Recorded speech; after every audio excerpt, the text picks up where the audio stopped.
Hello everyone, welcome back to my channel. അപ്പോൾ നല്ല നല്ല വാർത്തകളാണ് ചുറ്റും കേട്ടുകൊണ്ടിരിക്കുന്നത്. അതിലേക്കൊക്കെ ഞാൻ വരാം. അതിന് മുമ്പേ കുറച്ച് ദിവസത്തെ ഏകദേശം 2 ആഴ്ചയായിട്ട് നേരെ ചൊവ്വേ സ്കൂളിലൊന്നും പോകാൻ പറ്റിയില്ല. കാരണം നമ്മുടെ ശാസ്ത്രോത്സവം ഇപ്പം നടന്നുകൊണ്ടിരിക്കുകയാണ്. അപ്പോൾ ജില്ല കഴിഞ്ഞ് അപ്പോൾ അതിൻ്റേതായിട്ടുണ്ടായിരുന്നു. അപ്പോൾ സബ് ജില്ലയും ജില്ലാ മത്സരമൊക്കെയാണ്. അപ്പോൾ അതിൻ്റേതാണ് ഈ മേശപ്പുറത്ത് കിടക്കുന്നത്. സ്കൂളിലും സബ് ജില്ലയിലും ഫസ്റ്റ് കിട്ടി. കഴിഞ്ഞ ദിവസം, അതായത് ഇന്നലെയായിരുന്നു ജില്ലാ മത്സരം. ജില്ലയിലെ 21 പേരുടെ ഇടയിൽ ടൈറ്റ് കോമ്പറ്റീഷനൊടുവിൽ ഞാൻ എ ഗ്രേഡോടുകൂടി 8ാം സ്ഥാനത്തെത്തി. ഇനിയിപ്പോൾ അതൊക്കെ മാറ്റി വെച്ചിട്ട് നമുക്ക് നമ്മുടെ പഠിത്തത്തിലേക്ക് തിരിച്ചു വരാം. അതിനു മുമ്പേ നമ്മുടെ ക്രിസ്മസ് എക്സാമിൻ്റെ ഡേറ്റ് അനൗൺസ് ചെയ്തു. അതായത് December 11 തുടങ്ങി December 18 തീരും എന്നാണ് പറയുന്നത്. അതുമാത്രമല്ല, നമ്മുടെ SSLC എക്സാം ഡേറ്റ് അനൗൺസ് ചെയ്തു. അപ്പോൾ 2026 March 5 മുതൽ 30 വരെയാണ് എക്സാം. ടൈം ടേബിൾ 5, 9, 11, 13, 16, 18, 23, 25, 30 അതോടുകൂടി പരീക്ഷ തീരും. പിന്നെ IT എക്സാം. അപ്പോൾ ടൈം ടേബിൾ ഞാൻ കൊടുത്തിട്ടുണ്ട്. പിന്നെ നിങ്ങൾക്ക് വേറെ പല റിസോഴ്സിനും ടൈം ടേബിൾ കിട്ടി കാണും. ഇതാണ് ഞാൻ ആദ്യം പറഞ്ഞ ശുഭകരമായ കുറച്ച് വാർത്തകൾ. അപ്പോൾ എന്തായാലും എക്സാം ഡേറ്റൊക്കെ അറിഞ്ഞ സ്ഥിതിക്ക് എന്താ പറയുക, ഇനിയിപ്പം ഇല്ലാത്തൊരു ആദ്യമായിരിക്കും. കാര്യം എന്ന് വെച്ചാൽ ഒന്നും പഠിച്ച് തുടങ്ങിയത് പോലും ഇല്ല. ഞാൻ ഇതുവരെ ഒന്നും പഠിച്ചു തുടങ്ങിയില്ല. കാര്യം ഞാൻ നേരത്തെ പറഞ്ഞ പോലെ സബ് ജില്ലാ മത്സരമൊക്കെ ആയിട്ട് കഴിഞ്ഞ 2 ആഴ്ച അടുപ്പിച്ചായിരുന്നല്ലോ.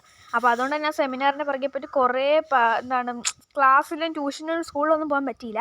പിന്നെ അപ്പം ഒന്ന് പഠിച്ചു തുടങ്ങണം ഇനി.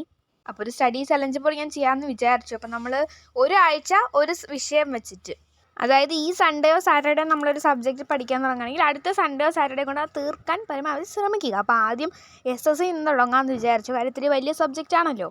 പിന്നെ 2 ടെക്സ്റ്റും കൂടെ ചേർത്ത് നമുക്ക് ഫൈനൽ എക്സാമിന് മൊത്തം 17 ചാപ്റ്ററാണുള്ളത്. നേരത്തെ ആ പേപ്പറിൽ എഴുതിയാൽ 19 ആയിപ്പോയതാണ്, ക്ഷമിക്കണം. അപ്പോൾ 17 ചാപ്റ്ററും നമ്മൾ ആദ്യം മുതലേ ഒന്നേന്ന് പഠിക്കണം. പിന്നെ ഫസ്റ്റ് ടേമിനുള്ളതും സെക്കൻഡ് ടേമിനുള്ളതും കൊണ്ട് ഇനിയിപ്പോൾ ക്രിസ്മസ് എക്സാമിൻ്റെ ഡേറ്റും വന്നു. അപ്പോൾ ടൈം ടേബിളും വൈകാതെ വരും.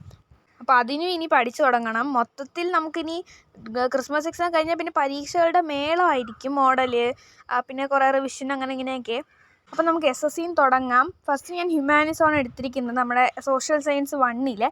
അപ്പോൾ ആദ്യം ഏത് ചാപ്റ്റർ ആയിരുന്നാലും നല്ലോണം കൺസെപ്റ്റ് മനസ്സിലാക്കി അതിലെ തിയറികളും കാര്യങ്ങളും, ഇപ്പോൾ ഹിസ്റ്ററിയൊക്കെ ആണെങ്കിൽ വർഷങ്ങളൊക്കെ ഉണ്ടല്ലോ, അതൊക്കെ എല്ലാം നല്ലോണം കൺസെപ്റ്റ് മനസ്സിലാക്കി പഠിക്കുക. എന്നിട്ട് ക്വസ്റ്റ്യൻ ബാങ്കോ ലേബറിൻ്റെയോ അല്ലെങ്കിൽ നമ്മുടെ കയ്യിലുള്ള ഏത് ക്വസ്റ്റ്യനുള്ള ഏത് സോഴ്സാണോ കയ്യിലുള്ളത് അത് വെച്ചിട്ട് ക്വസ്റ്റ്യൻ ചെയ്ത് റിവൈസ് ചെയ്ത് പഠിക്കുക.